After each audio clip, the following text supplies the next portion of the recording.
Another one bites the dust. Maybe, just maybe. Hollywood is starting to understand that people want to be entertained instead of being brainwashed. Maybe Hollywood is starting to understand that people watch movies and shows that feature characters and storylines that they can relate to.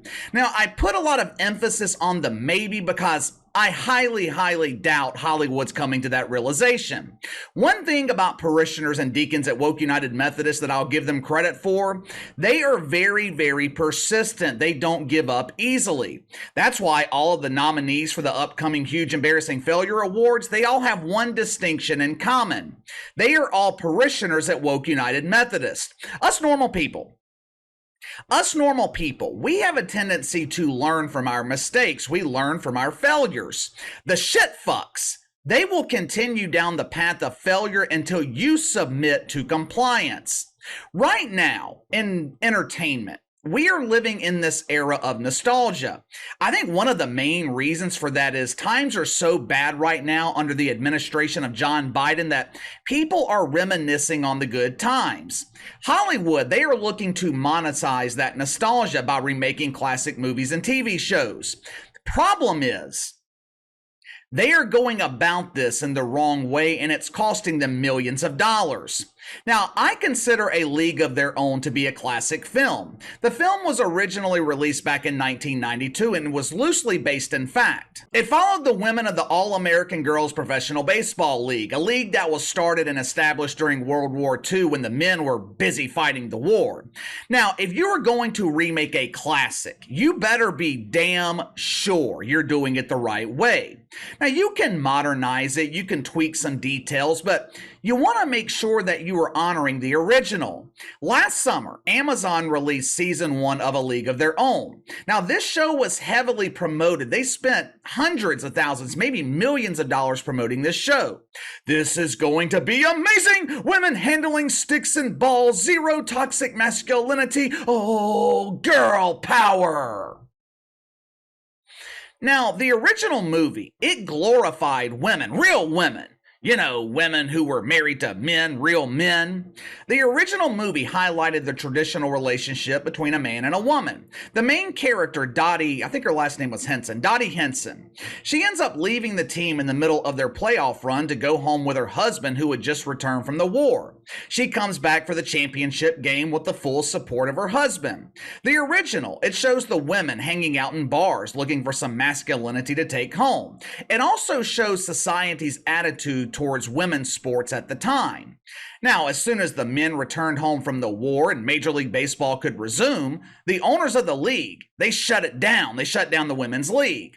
Now, society's attitude towards women's sports, it really hasn't changed that much over the last 80 or so years. The only difference now, the men are expected to subsidize women's sports so the leagues don't go out of business. Back then, they didn't do that. Now, I thought the original film did a good job at reflecting society, but what about the remake that was released by Amazon last summer? Did they show a true reflection of American society, or did they portray an image of the culture they want America to have? I'll give you the details and I'll let you decide. The show was co-created by Abby Jacobson. Back in 2018, the Abster told Vanity Fair that she dates both men and women. Now, we used to classify that as the B in LGBT, but now I think they refer to themselves as the Q, questioning. Who the hell knows?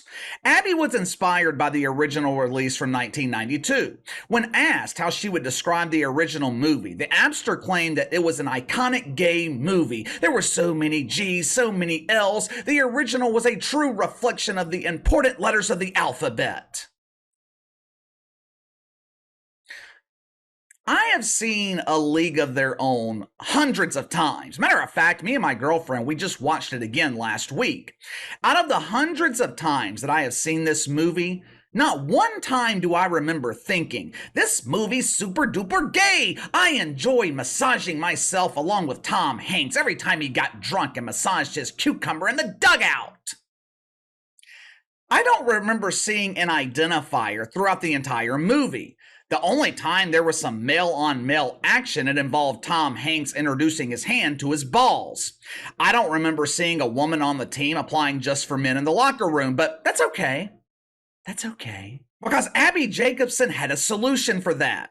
When she was asked how she came up with the notion that A League of Their Own was an iconic gay film that featured zero identifiers, Abby Jacobson said, "I know no one's gay in the movie, but maybe they are." Oh, okay. I see. So now we're just making shit up. That would be like me saying the Star Trek virgin Mike Freeman failed to seduce R2D2, but maybe he did. Maybe he pounded the battery out of that robot. Of course, that never happened. It's fiction, but according to Abby Jacobson's logic, maybe it did. You see, Abby Jacobson wanted to modernize the remake. She wanted the show to center around the coming out story of the main character along with multiple LGBT narratives. The main character of the show is a woman named Carson. Her husband is overseas defending America's freedom during the war. What is Carson doing while her husband is away defending her freedom? Is she like Dottie Henson in the original movie, constantly worried about that phone call, constantly worried about that knock on the door? Is she praying every night for his safe return home? Is she bragging to all of her girlfriends about how honorable her husband is? No, no, no, and no. While her husband is away defending his country, Carson is busy trying to seduce the wife of the Pepperidge Farm guy. Matter of fact, Carson is trying to seduce anything with a pulse that doesn't require a tuck-friendly bathing suit. The remake follows the story of Carson coming to the realization that she is no longer attracted to the cucumber and she prefers the peach. Maybe that's why the remake stuck with the original team name of the Rockford Peaches. There's another character in the remake named Max. Now, as you can see, producers were smart enough to give Max a gender-neutral name. We wanted to keep our viewers guessing. Is Max a woman? Is Max a man? Is her real name Stan and she identifies as Roseanne? What a plot twist. I always love shows that keep me intrigued on the character's gender. Max has a boyfriend, but she is also identifying with the letter Q. She's questioning her preferences. She's going through the traumatic experience of figuring out whether she wants to marry a man or her gender-fluid emotional support shovel. Well, Casey, what about the T's? Are we exposed to accurate representation of female sports in America? Do they highlight men identifying as women being allowed to play in the league? You're damn right we are. Well, kind of. The league in the original, it was called the All-American Girls Professional Baseball League. Now for the remake, they simply removed the girls from the title. This league is for all Americans, men, women, and men pretending to be women. You see, Max has an aunt named Birdie, except Birdie isn't really the aunt, she's the uncle identifying as the aunt. Unfortunately, though, we don't see too much of Birdie in the show, and there's a good reason for that. According to one of the producers, this show is a story about the L's and the G's. It's not about the T's.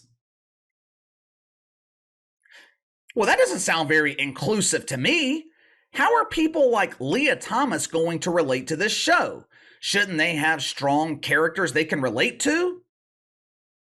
The remake of A League of Their Own premiered on Amazon last summer. Now, they were quick to announce that they were renewing the show for season 2, but apparently they were a little bit premature in making that announcement. For starters, Amazon only ordered 4 episodes for season 2. Well, that's rather strange. Amazon, along with the mainstream media, they were hyping the supposed success of this show. If the show is successful, how come you're only ordering 4 episodes for the second season? As it turns out, those 4 episodes, they will never be seen by the public because Amazon canceled the series. Why? According to Amazon, the show was canceled because of the writer's strike. But that doesn't make sense.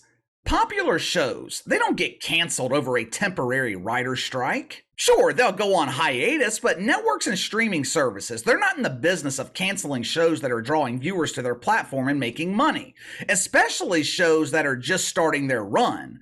Why would you cancel a potential cash cow over a writer's strike? As it turns out, Abby Jacobson, she was able to smell the shit in this shit sandwich too. She accused Amazon of being cowardly for using the writer's strike as an excuse to cancel her beloved fairy tale. So what was the real reason for this cancellation? Amazon doesn't release viewership numbers publicly, so this is pure speculation on my part, but I think this show was canceled because it was a huge, embarrassing failure. Seriously, how many of you guys had even heard about this remake until I brought it to your attention today? I heard about it briefly last summer, and then it's like it just disappeared, it went away. No one was talking about this show. This remake was so irrelevant, it couldn't even generate backlash from people who liked the original. I guarantee you, if the remake of A League of Their Own was drawing ratings, Amazon would release the numbers. I know when Netflix has popular shows, they release the numbers publicly. Why wouldn't they? If you have a show that's popular, you want to publicize the success so more people watch it. It gets more publicity. Amazon didn't release the numbers and ultimately canceled this garbage because it was a huge, embarrassing failure with viewers. And the reason it was a huge, embarrassing failure, the majority of the American population couldn't relate to the characters and the storylines. Like I said in the beginning, people watch shows and movies that feature characters they can relate to. But give me your thoughts. Why do you think Amazon canceled this remake of A League of Their Own? Me personally, I didn't watch it, but if you guys gave it a chance, what did you think of the remake? Let me know. Sound off in the comments below. Make sure to like and subscribe. Click the notification bell to receive all notifications from the channel. Best way to contact me is by email at btlkc84@gmail.com, KC_BTL84 on Twitter. I'll see you guys tomorrow.